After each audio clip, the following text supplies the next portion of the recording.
Welcome to the 5th Annual Environmental Leaders Day in downtown Providence, Rhode Island. I'm here to speak to the event's organizer and host, U.S. Senator Sheldon Whitehouse, about his thoughts on the People's Climate March.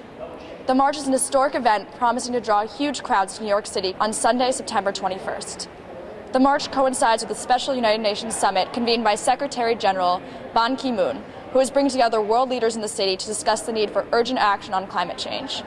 Senator Whitehouse is an outspoken environmental advocate amongst his colleagues in the Senate, famous for his series of weekly floor speeches, Time to Wake Up, on the realities of climate change. Let's go meet him. Thank you for speaking with us today, Senator. You've heard of the People's Climate March. I certainly have. Are you going on Sunday, September 21st? I'm hoping to. I'm meeting with some environmental leaders in New York around that time, and I'm hoping I can fit in both meetings, but we're still working on the schedule. Now, Senator, you at the Keystone XL rally in February of last year. Yes.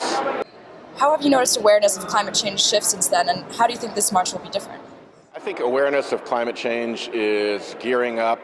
You see huge poll numbers among independent voters, Democratic voters, and my favorite poll is among young Republican voters under 35 years old, who, if you ask them about climate denial, say that climate denial is ignorant, out of touch, or crazy.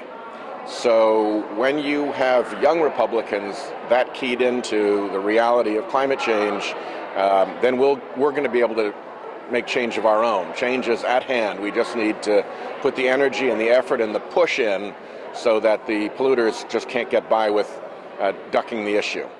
Why is it important for you as citizens to come to the march and put pressure on world leaders to act? The U.S. has not shown a lot of leadership on climate change until recently.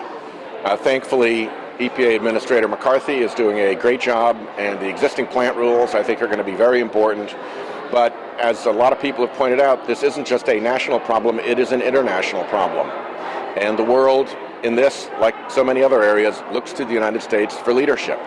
So it's really important that U.S. citizens keep pressure on the U.S. government to lead the kind of international charge that we need to solve this problem before it gets to be too late and degrades too much of our environment and our way of life.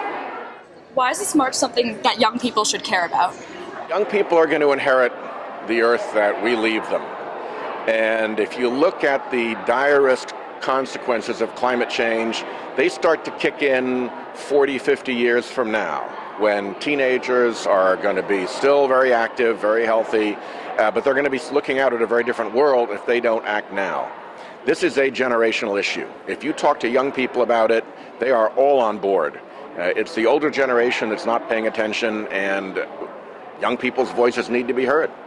Finally, what message do you have for Rhode Islanders who are going to the march on Sunday, September 21st? First and foremost, thank you. Second, enjoy yourselves, be active participants, show Rhode Island proud. And third, know that Rhode Island has made a difference in the past, and your leadership can make a difference on this. Go Rhodey, see you in New York. All aboard.